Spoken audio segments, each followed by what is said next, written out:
तो last lecture हम लोगों ने पढ़ा था भारत की झीलें, और आज के इस लेक्चर में हम लोग पढ़ेंगे भारत की नदियां। तो चलिए शुरू करते हैं। भारत की नदियां, अगर आपने इस पूरे एपिसोड के देख लिया, पूरा लेक्चर देख लिया, तो मैं 100% इस बात की गारंटी लेता हूं कि आपका भारत की नदियों से किसी भी परीक्षा का कोई भी प्रश्न नहीं छूटेगा। इस बात का मैं आपको 100% गारंटी दिलाता हूं।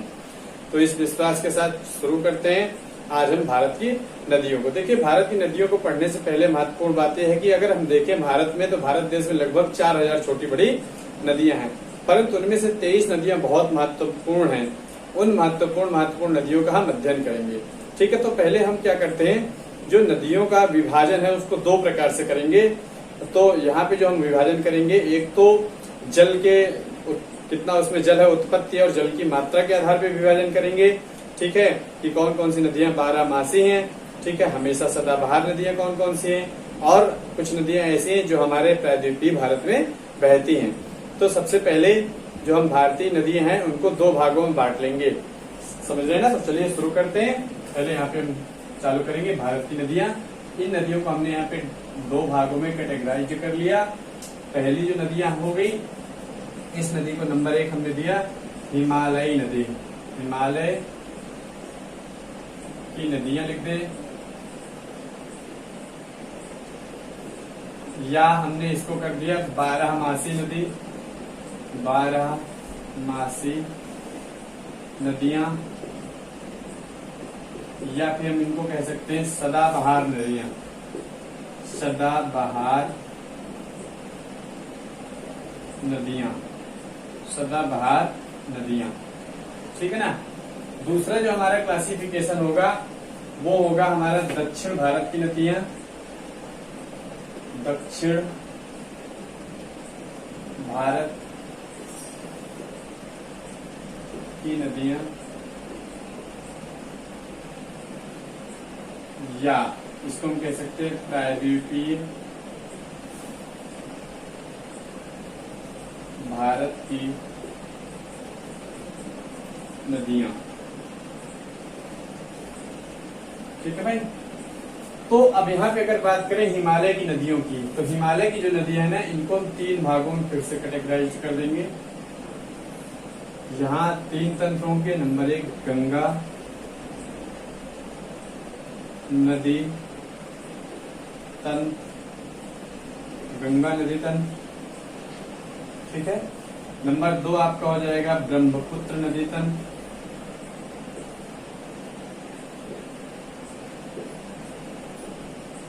और नंबर 3 हो जाएगा आपका सिंधु नदी तंत्र।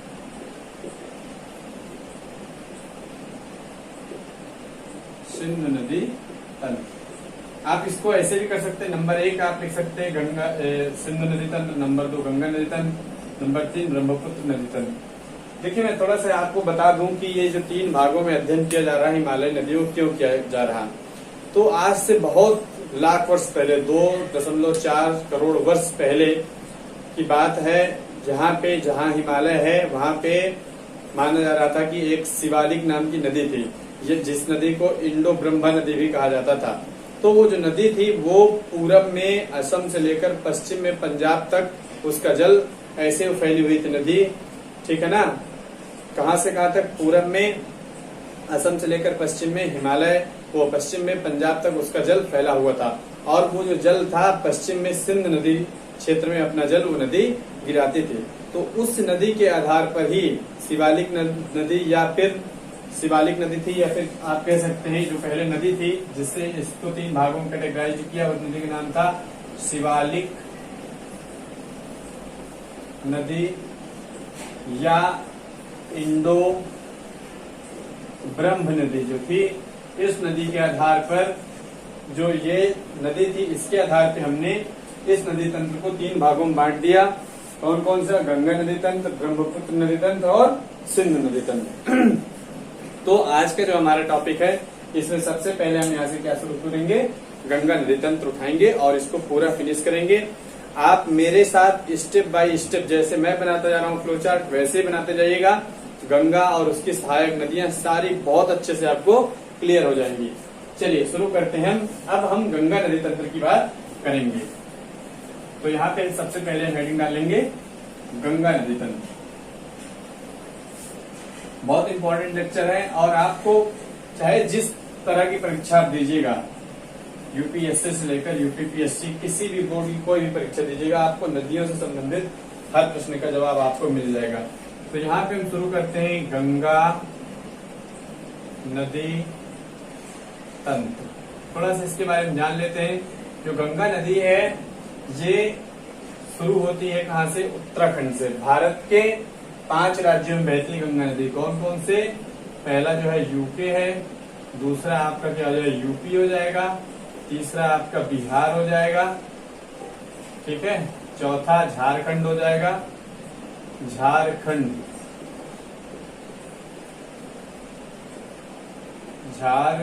हो जाएगा, और यहाँ पे 5वां जो आपका हो जाएगा वेस्ट बंगाल हो जाएगा। सबसे ज्यादा जो लंबाई है यूपी में है इसकी। यूपी में जो लंबाई है इसकी कितनी है? 1450 किलोमीटर। सबसे ज्यादा यूपी में 1450 किलोमीटर है। उत्तराखंड में 110 किलोमीटर है, बिहार में 450 किलोमीटर है, और झारखंड में इसकी लंबाई बहुत कम है, नाम मात्र का ये झारखंड में बहती है। और यहाँ पे वेस्ट बंगाल में जो इसकी लंबाई है लगभग 520 किलोमीटर है। क्लियर है ना? तो इस प्रकार से अगर देखा जाए तो गंगा नदी की जो टोटल लंबाई हो जाएगी 2525 किलोमीटर। 2525 किलोमीटर लंबाई हो जाएगी। गंगा नदी की जो लंबाई हो जाएगी वो कितनी हो जाएगी? 2525 किलोमीटर हो जाएगी, जो भारत की सबसे बड़ी नदी है। तो अब चलिए इसके बाद हम शुरू करते हैं। गंगा नदी का उद्गम कहाँ से हुआ, किस प्रकार से हुआ, तो शुरुआत करते हैं। बहुत अच्छे से आपको सारी बातें समझ में आ जाएंगी।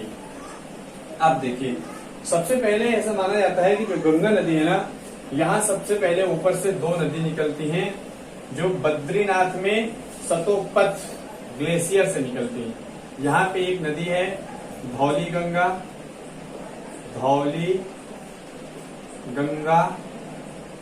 ठीक है, और एक दूसरी नदी जिसका नाम है विष्णु गंगा। ये उत्तराखंड में बद्रीनाथ एक जगह है, बद्रीनाथ, केदारनाथ। मैंने बताया था जब हिमालय पर्वत पढ़ाया था तो आप बताया था बद्रीनाथ और केदारनाथ पहाड़ियों के बारे में। बद्रीनाथ में सतोपथ हिमनद है। बद्रीनाथ में सतोपथ हिमनद से ऐसा माना जाता है कि ये नदियां निकल रही हैं, धौली गंगा और विष्णु गंगा। जहां पे ये दोनों नदियां मिलती हैं, इस जगह का नाम है, क्या नाम है? विष्णु प्रयाग। क्या नाम है? विष्णु प्रयाग। इसे विष्णु प्रयाग या जोशीमठ कहते हैं। जोशीमठ या विष्णु प्रयाग में ये जब दोनों नदियां मिल जाती हैं तो यहाँ पर इस नदी का नाम क्या हो जाता है? अलकनंदा हो जाता है। अलकनंदा हो जाता है। अब अलकनंदा नदी में यहाँ से एक नदी और आकर मिलती है जिसका नाम है पिंडासर नदी। यहाँ से एक नदी आगे आकर मिलती है अलकनंदा में, और इस नदी का नाम यहाँ पे हो जाता है पिंडासर नदी। इस जगह पे एक नदी आके मिलती है जिसका नाम हो जाता है पिंडासर नदी। ये है पिंडासर नदी, ठीक है। पिंडासर नदी जहां पे मिलती है इस जगह का नाम हो जाता है कर्णप्रयाग।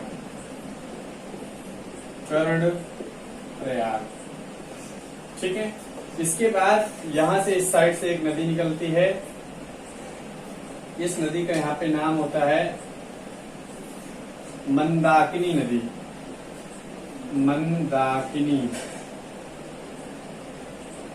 मंदाकिनी नदी यहाँ से निकलती है, और जहाँ पे नदी मिलती है, अच्छा जब यहाँ पे अभी अलकनंदा थी, ठीक है, जब ये कर्णप्रयाग में मिलती है पिंडासर नदी, तब भी इस नदी का नाम क्या है? अभी भी इस नदी का नाम अलकनंदा है। अभी भी इस नदी का नाम क्या है? अलकनंदा है। अब मंदाकिनी नदी जहाँ पे इस अलकनंदा से मिलती है तो यहाँ पे एक प्रयाग है, और इस प्रयाग का नाम यहाँ पे हो जाता है रुद्रप्रयाग। क्या हो जाता है? रुद्रप्रयाग हो जाता है। अभी भी ये नदी क्या है? अलकनंदा नदी ही है, और अब अलकनंदा नदी आगे बढ़ती है। ये क्या है, अभी भी अलकनंदा है, अलकनंदा। अब इस अलकनंदा नदी में यहां से उत्तराखंड में एक ग्लेशियर है, ठीक है, जिसका नाम है गंगोत्री ग्लेशियर, गंगोत्री ग्लेशियर। उत्तराखंड के गंगोत्री ग्लेशियर से यहां से एक नदी निकलती है और इस नदी का नाम है भागीरथी नदी। क्या नाम है, भागीरथी नदी। बहुत इंपॉर्टेंट टॉपिक है, आप मेरे साथ ऐसे ही ड्रा करते जाइएगा, सब समझ में आ जाएगा। अभी जो भागीरथी नदी निकलती है, इस भागीरथी नदी में उत्तराखंड में एक यहाँ पे बांध है। जिस बांध का नाम क्या है, टिहरी बांध। यहाँ पे एक बांध है, इसका नाम क्या हो जाएगा, टिहरी बांध हो जाएगा। भागीरथी नदी अलकनंदा नदी में जहां पर मिलती है, इस जगह पे एक प्रयाग है और इस प्रयाग का नाम है देव प्रयाग। क्या नाम है, देव प्रयाग। तो बताइए, यहां तक कोई प्रॉब्लम हो तो बताइए, मुझे उम्मीद है कि यहां तक आपको कोई प्रॉब्लम नहीं होगी। अब क्या होगा, देव प्रयाग है यहाँ पे, देव प्रयाग से अब इस नदी का नाम क्या हो जाता है, जब आगे बढ़ती तो इसका नाम हो जाता है गंगा नदी। अब इसका नाम क्या हो जाता है, गंगा हो जाता है। क्लियर है ना, अभी तक अलकनंदा था, फिर से समझ लीजिएगा। अभी मैं एक तरफ से फिर से बताऊंगा, ये देव प्रयाग हो गया, अब यहाँ से क्या हो गई, गंगा नदी हो गई। अब गंगा नदी क्या करेगी, पहले आप इतना कर लीजिए, आप इतना बना लीजिए जिससे मैं इसको मिटाऊंगा ऊपर से, तो फिर उसके आगे कंटिन्यू करेंगे। इतना कॉपी कर लीजिए।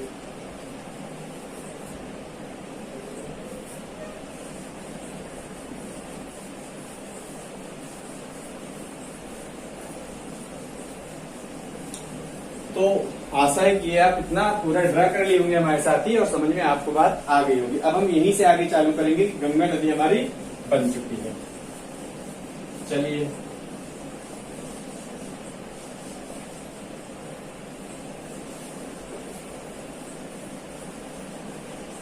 अब क्या होगा कि हमें पता है कि यहां से आ रही है भागीरथी नदी और इधर से आ रही है अलकनंदा नदी, और यहाँ पे जब दोनों मिलती हैं तो यहाँ पे एक प्रयाग होता है जिसका नाम है देव प्रयाग। देव प्रयाग, इस देव प्रयाग से नदी बन जाती है गंगा नदी। क्लियर है ना, ये है आपकी अलकनंदा, अलकनंदा, और ये वाली नदी आपकी क्या है, भागीरथी। यहां तक तो आप बहुत अच्छे से समझ चुके होंगे। अब क्या होगा, हरिद्वार से गंगा नदी, हरिद्वार एक जगह है उत्तराखंड में, वहां से मैदानों में प्रवेश करती है। यहाँ पे क्या होगा, हरिद्वार से ये क्या करती है, मैदानों में प्रवेश करती है, मैदान में प्रवेश कर जाती है।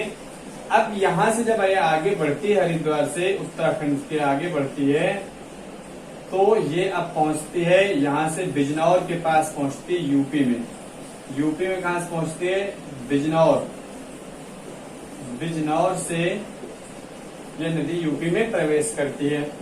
अब यहाँ से नदी आगे बढ़ते हुए जाती है, यहाँ पे प्रयागराज है, इलाहाबाद में प्रयागराज, संगम से आगे बढ़ेगी और यहाँ से पहुंचेगी फिर यहाँ पे कुशीनगर और बलिया, जो बॉर्डर है हमारे यूपी का, बलिया कुशीनगर, बलिया और कुशीनगर के पास ही, ठीक है, बलिया कुशीनगर। यहीं से ये नदी आगे बढ़ते हुए कहाँ पहुंचेगी, पटना जाएगी, ठीक है ना। पटना से होते हुए अभी ये नदी आगे बढ़ेगी, पटना से होते हुए यहाँ पे इस पहुंच जाएगी। अब यहाँ पे एक बांध है, फरक्का बांध, फरक्का बांध। अब ये फरक्का बांध नदी पहुंच जाएगी और फरक्का बांध से नदी दो भागों में बढ़ जाती है। इधर चली जाती है बांग्लादेश में, बांग्लादेश में इस नदी कहते हैं पद्मा। क्या कहते हैं, पद्मा नदी। और ये फरक्का बांध से इधर दक्षिण की तरफ मुड़ जाती है और यहाँ इस नदी का नाम हो जाता है हुगली। क्या नाम हो जाता है यहाँ पे इस नदी का, हुगली नाम हो जाता है। इतना आपको बात क्लियर हुई, यहाँ तक क्लियर है ना। ये हो गई आपकी हुगली नदी। अच्छा, हुगली नदी किनारे यहाँ पे एक शहर बसा हुआ है, जिस शहर का नाम क्या है, कोलकाता। क्या नाम है, कोलकाता। इसी कोलकाता शहर पे ही यहाँ पे कोलकाता बंदरगाह है। यहाँ पे क्या है, कोलकाता बंदरगाह है। कोलकाता, जिसे कलकत्ता भी कहते हैं, कोलकाता बंदरगाह। इस कोलकाता बंदरगाह को पूर्व का लंदन कहा जाता है। पूर्व का लंदन कहा जाता है। क्लियर है ना? तो यहां तक आपको कोई समस्या नहीं हुई होगी। हुगली नदी तक हमने समझ लिया। क्लियर है ना? अब क्या होगा, हम देखते हैं जो गंगा है इसकी सहायक नदियां कौन कौन सी हैं। ठीक है ना? अब यहाँ पे सबसे पहले यहाँ पे क्या है, आपका पटना है। पटना, ठीक है, बिहार में पहुंचेंगे तो यहाँ पे बिजनौर, यहाँ पे गढ़वाल पहाड़ी है उत्तराखंड में। गढ़वाल पहाड़ी, उत्तराखंड में गढ़वाल पहाड़ी से एक नदी निकलती है और इस नदी का नाम है रामगंगा। इस नदी का नाम क्या है, रामगंगा। ये रामगंगा जो है सबसे पश्चिमी सहायक, अगर इधर वाली दिशा पूरब, इधर वाली दिशा पश्चिम है, तो रामगंगा जो गंगा की सबसे, समझ रहे हैं ना, गढ़वाल पहाड़ी उत्तराखंड, रामगंगा गंगा नदी की सबसे पश्चिमी सहायक नदी है। और ये आगे बढ़ते यहाँ पे कन्नौज के पास आकर के, कन्नौज में आकर के कहा मिल जाती है, गंगा नदी से मिल जाती है। इस रामगंगा नदी किनारे एक शहर बसा जिसका नाम है बरेली। क्लियर है ना? अच्छा, ये गढ़वाली जो है रामगंगा यहाँ से नजीबाबाद के पास मैदानों में प्रवेश करती है और फिर कन्नौज के पास आकर के, यूपी में कन्नौज पास आकर के गंगा नदी में मिल जाती है। अब यहाँ से थोड़ा और आगे बढ़ेंगे तो यहाँ पे यूपी में एक जिला है जिसका नाम है पीलीभीत। पीलीभीत जिला, इस पीलीभीत जिला में एक झील है जिसका नाम है फुलहर झील। फुलहर झील, इस फुलहर झील से एक नदी निकलती है और जिस नदी का नाम यहाँ पे क्या है, ठीक है ना, यहाँ से एक नदी निकलती है और इस नदी का नाम हो जाएगा आपका गोमती नदी। कौन सी नदी है, गोमती नदी हो जाएगा। यहाँ तक कोई समस्या है नहीं है। गोमती नदी यहाँ पे आकर के गाजीपुर के पास गंगा नदी में क्या हो जाती है, मिल जाती है। गोमती नदी के किनारे दो महत्वपूर्ण शहर बसे हुए, एक तो लखनऊ है आपका, नवाबों की नगरी लखनऊ, और दूसरा है जौनपुर, पूर्व का सिराज जिसे कहा जाता है, जौनपुर। यहाँ तक कोई समस्या आपको नहीं होनी चाहिए, ऐसा हम आशा करते हैं। अब यहाँ से जब थोड़ा और आगे बढ़ेंगे तो यहाँ पे एक नदी है जिसका नाम यहाँ पे क्या हो जाएगा, घाघरा नदी। अब देखिए क्या होता है, अभी हम उत्तर प्रदेश क्षेत्र में हैं, यहाँ से एक नदी निकलती है मिलाम हिमनद से, नेपाल में है मिलाम हिमनद। मिलाम हिमनद कहा, नेपाल में। मिलाम हिमनद नेपाल से एक नदी निकलती है जिस नदी का नाम क्या है, शारदा नदी। शारदा, इसी नदी को शारदा कहते हैं या काली गंगा। शारदा या काली गंगा, शारदा या काली गंगा, बहुत अच्छे से समझिएगा, शारदा या काली गंगा, या इसे गौरी गंगा के नाम से भी जाना जाता है, गौरी गंगा। ऐसा माना जाता है जी काली माता थी, उनके नाम पे इस नदी का नाम पड़ा शारदा या काली गंगा, जो मिलाम हिमनद नेपाल से निकलती है।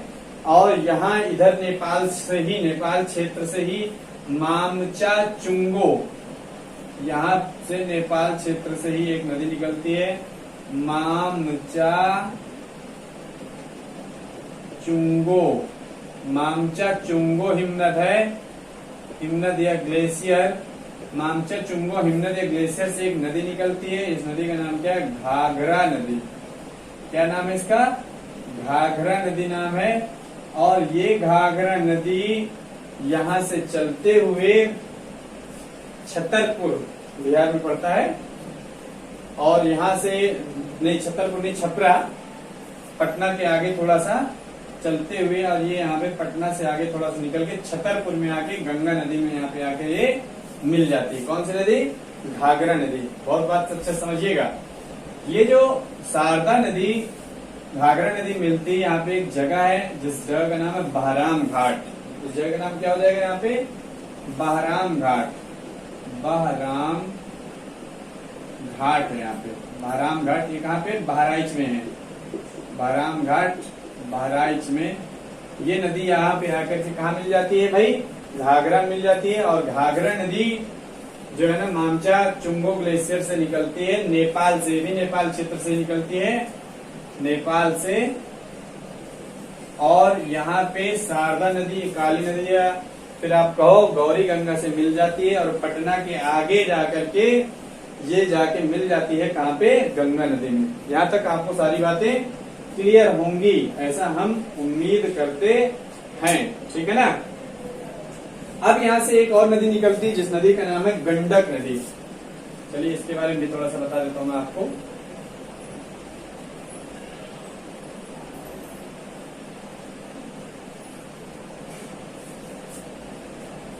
यहां से एक नदी निकलती है गंडक नदी। चलिए ये ऐसे निकलती है गंडक नदी। और पटना के आगे सोनपुर, यहाँ पे एक जगह है सोनपुर के पास आकर के, पटना के आगे सोनपुर, यहाँ पे जगह का नाम लिख देता हूं मैं, सोनपुर।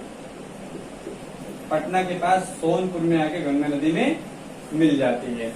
और इस नदी का नाम जो है आपका गंडक है, गंडक नदी, ठीक है ना। गंडक नदी जो है ना यहाँ पे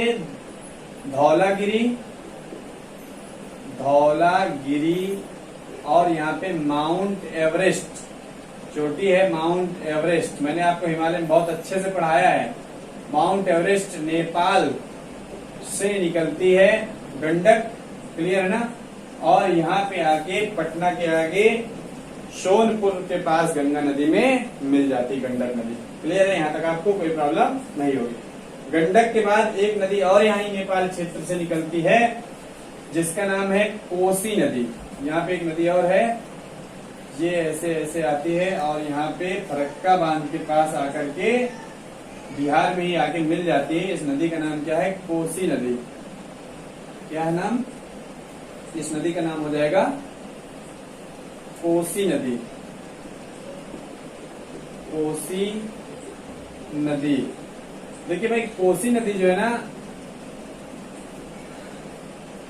कोसी नदी को बिहार का शोक भी कहा जाता है। बिहार का शोक, यह एक प्रकार की पूर्ववर्ती नदी है। नदियां दो प्रकार की होती, पूर्ववर्ती एक अनुवर्ती। पूर्ववर्ती नदियां वो होती हैं जो हिमालय की उत्पत्ति के पहले जैसे बह रही थी वैसे आज भी बह रही हैं। अनुवर्ती नदियां वो जो हिमालय की उत्पत्ति के बाद अपनी दिशाएं बदल ली हैं। तो जो कोसी नदी है ना, ये नेपाल के उत्तर से निकल रही है, तिब्बत के आसपास से निकलती है। और ये माउंट एवरेस्ट जो है ना आपका, हाँ कोसी नदी के बारे में बात कर रहा था मैं, हाँ ये तो ये हो गया। ये जो कोसी नदी है उसके पार से निकलती है, नेपाल जो हिमालय के उस पार से निकलती है और हिमालय को पार करते हुए अपना रास्ता बहुत जगह पे बदलती है और फिर आकर के आगे जाकर के बिहार में यहाँ पे आके मिल जाती है फरक्का बांध के आसपास, क्लियर है ना।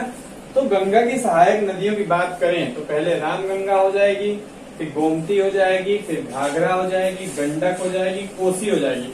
इसके बाद सबसे पूरब में एक यहाँ पे नदी और मिलती है। यहाँ पे यहाँ पे दार्जिलिंग की पहाड़ियां हैं, दार्जिलिंग की पहाड़ियां। दार्जिलिंग की पहाड़ियां कहाँ पे? वेस्ट बंगाल में। वेस्ट बंगाल मतलब पश्चिम बंगाल। यहाँ से एक नदी निकलती है और इस नदी का नाम महानंदा। यहाँ से एक नदी निकलती है जिसका नाम महानंदा और ये फरक्का बांध के पास ही आकर के गंगा नदी में आकर के मिल जाती है, महानंदा। महानंदा। तो अब प्रश्न कैसे पूछा जाएगा? एग्जामिनर आपसे प्रश्न पूछेगा कि गंगा की सबसे पूर्वी सहायक नदी कौन सी है, तो आपका जवाब क्या होगा? महानंदा, जो कि दार्जिलिंग पहाड़ी से निकलती है। गंगा की सबसे पश्चिमी सहायक नदी कौन सी, तो आपका जवाब क्या हो जाएगा? रामगंगा। जो कि गढ़वाली पहाड़ी कुमायूं हिमालय में जो है नेपाल वो उत्तराखंड से निकलती है। तो उम्मीद करता हूं कि यहाँ पे गंगा की सहायक नदियां अगर आप ऐसे ही मेरे साथ चार्ट से बनाओगे तो आपको समझ में आएंगी और आपको कहीं भी कोई समस्या नहीं होगी। चलिए अब हम थोड़ा सा इसके, ये तो हो गई बाएं हाथ से मिलने वाली, बाएं तट पे मिलने वाली गंगा की सहायक नदियां। अब हम दाहिने तट पे जो गंगा की सहायक नदियां मिलती हैं उनके बारे में थोड़ा सा चर्चा कर लेते हैं। यहाँ पे उत्तराखंड में एक ग्लेशियर है जिसका नाम है यमुनोत्री ग्लेशियर। बंदरपूंछ पर्वत श्रेणी है, पर्वत श्रेणी लिख देता हूं मैं यहाँ पे। बंदरपूंछ पर्वत श्रेणी से यमुनोत्री ग्लेशियर है। इस यमुनोत्री ग्लेशियर से एक नदी निकलती है और इस नदी का नाम है यहाँ पे यमुना नदी। यहाँ से नदी निकलती है और इस नदी का नाम है यमुना नदी। और यहाँ पे इलाहाबाद के पास, जिसे प्रयागराज कहते हैं, प्रयागराज में आकर के संगम कर जाती, गंगा नदी में मिल जाती। क्लियर है ना। यमुना की कई सहायक नदियां हैं। एक तो चंबल है, ठीक है, चंबल हो गई। चंबल के बाद आपकी क्या हो गई, सिंध हो गई, बेतवा हो गई, केन हो गई, ठीक है ना। तो चलिए मैं यहाँ पे थोड़ा सा और ऐसे बना लेता हूँ।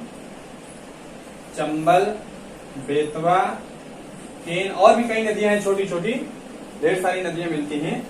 ये यमुना की सहायक नदियां हैं। सबसे पहले यहाँ पे हम लिख देते हैं चंबल नदी है। इसको नीले रंग से बनाए, थोड़ा देखने में अच्छा लगेगा आपको। ऐसे आप अगर ड्रा करोगे तो कहीं भी कठिनाई नहीं है, नदियां बहुत अच्छे से आपको समझ में आ जाएंगी। सबसे पहले जो नदी मिलती है यमुना में, इसका नाम है चंबल नदी। चंबल के टापुओं के बारे में मैंने आपसे चर्चा की थी। मालवा के पठार से निकलती हैं सारी नदियां। चंबल नदी जो है, चंबल के खड्ड जो बीहड़ बहुत मशहूर हैं। चंबल नदी आके यमुना नदी मिलती है हमीरपुर में। कहाँ मिलती है, हमीरपुर में आके मिलती है, हमीरपुर में। यही एक और नदी है, ये चंबल हो गई। चलिए थोड़ा सा अच्छा लगना चाहिए, ऐसा ड्रा करिएगा। ये चंबल है। चंबल के बाद एक नदी है जिसका नाम है बेतवा नदी। यहाँ पे एक नदी है जिसका नाम बेतवा नदी। ये आकर के नहीं, ये हमीरपुर में नहीं मिलती, ये तो इटावा में मिलती है। चंबल कहाँ मिलती है, इटावा में मिलती है। और ये बेतवा कहाँ मिलती है, हमीरपुर में आके मिल जाती है, हमीरपुर में। और इसके बाद एक नदी है जिसका नाम है केन नदी। ये केन नदी यहाँ पे आके मिलती है बांदा में। बांदा में आके मिलती है। किस नदी से मिलती है भाई, यमुना नदी से मिलती है। तो ये यमुना की मुख्य सहायक नदी हैं। अगर पूछा जाए कि गंगा की सबसे बड़ी सहायक नदी कौन सी, तो वो क्या हो जाएगी, यमुना हो जाएगी। क्लियर है ना। तो यहाँ तक आपको कोई समस्या नहीं होनी चाहिए। अब क्या है कि यहाँ पर एक नदी निकलती है, छोटा नागपुर का पठार है। यहाँ पे छोटा नागपुर का पठार, झारखंड में, मैंने बहुत अच्छे से पढ़ाया है। ये आपका छोटा नागपुर का पठार। इस छोटा नागपुर पठार से एक नदी निकलती है और यहाँ पे जाकर के हुगली नदी में मिल जाती है। देखिए कहीं कहीं आपको हुगली नदी का नाम भागीरथी नदी मिलेगा। छोटा नागपुर के पठार से एक नदी निकलती है और हुगली नदी मिल जाती है। इस नदी का नाम यहाँ पे क्या हो जाएगा, इस नदी का यहाँ पे नाम हो जाएगा दामोदर नदी। दामोदर नदी। देखिए दामोदर नदी को बंगाल का शोक कहा जाता था, या भी कहीं कहीं प्रश्न आपसे पूछ ले जाएगा बंगाल शोक किसे कहा जाता, लेकिन वहां पे दामोदर वैली कारपोरेशन, दामोदर घाटी परियोजना जब से बनाई गई विद्युत परियोजना, तो यहाँ पे इसके बाढ़ आने में थोड़ा कमी हो गई है। तो दामोदर नदी, जिसे ही बंगाल का शोक कहते थे, बंगाल का शोक, बंगाल का अभिशाप या बंगाल का शोक कहा जाता था दामोदर नदी को। अब यहाँ पे एक पठार है जिसका नाम है, यहाँ पे एक पठार है और इस पठार का नाम है अमरकंटक का पठार। यहाँ पे एक पठार है जो छत्तीसगढ़ और मध्य प्रदेश की सीमा पर है। मैंने बहुत अच्छे से पढ़ाया है, जब पठार पढ़ाया था। अमरकंटक का पठार, अमरकंटक का पठार या अमरकंटक पठार। इस अमरकंटक पठार से एक नदी निकलती है जिसका नाम है सोन नदी, और यहाँ पे आके पटना के पास गंगा नदी में आकर के मिल जाती है। इस नदी का यहाँ पे नाम क्या हो जाएगा? सोन नदी या स्वर्ण नदी भी इसको कहते हैं। स्वर्ण नदी क्यों कहते हैं भाई सोन नदी या स्वर्ण नदी? क्योंकि इसमें सोने के छोटे छोटे कण भी पाए जाते हैं। तो ये जो दामोदर नदी है, ये भ्रंश घाटी में प्रवाहित होती है। भ्रंश घाटी में प्रवाहित होने वाली 3 नदियां हैं, दामोदर, नर्मदा और तापी नदी। तो एक बार हम फिर से यहाँ पे पूरा आपका रिवीजन करा देते हैं। सबसे पहले जो अलकनंदा नदी है, अलकनंदा नदी कहाँ से आई? अलकनंदा नदी का उद्गम कैसे हुआ? सबसे पहले धौली गंगा और विष्णु गंगा आपस में मिलते हैं, वहां पे विष्णु प्रयाग बनता है। फिर से पिंडासन नदी मिलती है, कर्ण प्रयाग बनता है। और अलकनंदा नदी में मंदाकिनी नदी मिलती है, और फिर ये मंदाकिनी नदी तब भी अलकनंदा ही रहेगा। यहाँ पे बनता है रुद्रप्रयाग में मंदाकिनी नदी के आगे एक भागीरथी नदी मिलती है। भागीरथी नदी जब मंदाकिनी उसमें अलकनंदा मिलती है तो गंगा बन जाती है। तो यहाँ से भी आगे शुरू हो गया। ये भागीरथी अलकनंदा आपस मिलेंगे देवप्रयाग में। हरिद्वार से गंगा नदी, अब ये नदी जो हो जाएगी, इस नदी का नाम क्या हो जाएगा? गंगा हो जाएगा। अब ये गंगा नदी है, गंगा नदी हरिद्वार से होते हुए, प्रयागराज से होते हुए, यहाँ पे कुशीनगर बलिया को पार करते हुए, पटना होते हुए, यहाँ पे एक बिहार में फरक्का बांध है, यहाँ से 2 भागों में चली जाती है। एक बांग्लादेश में चली जाती है और एक यहाँ पश्चिम बंगाल में चली जाती है। यहाँ पे वेस्ट बंगाल में एक इसका हिस्सा चला जाता है। जो बांग्लादेश में जाते हैं इसको पद्मा कहते हैं यहाँ पे गंगा नदी के, और जो वेस्ट बंगाल में जाते हैं इसे हुगली या भागीरथी कहते हैं। इसके बाद इसकी मैंने बताई आपको बाएं तट से मिलने वाली नदियां, जिसमें से आपकी रामगंगा हो जाएगी, गोमती हो जाएगी, शारदा या घाघरा नदी हो जाएगी, गंडक हो जाएगी, कोसी हो जाएगी और महानंदा हो जाएगी। इसके बाद ये आपका यहाँ से यमुना नदी निकलेगी, और यहाँ पे इटावा में आपको चंबल मिलेगी, हमीरपुर में बेतवा मिल जाएगी, बांदा में केन मिल जाएगी। और ये पूरी बात हम लोग अमरकंटक पठार से सोन नदी निकलेगी। तो कुल मिला के ये गंगा नदी तंत्र हम लोगों ने बहुत अच्छे से फिनिश किया है। नेक्स्ट क्लास में मैं आपको ब्रह्मपुत्र नदी तंत्र और आगे की जो सिंधु नदी तंत्र है वो समाप्त करने का प्रयास करूंगा। आपको यह लेक्चर कैसा लगा आप कमेंट करके जरूर बताइएगा। आज के लिए इतना ही, बहुत बहुत धन्यवाद।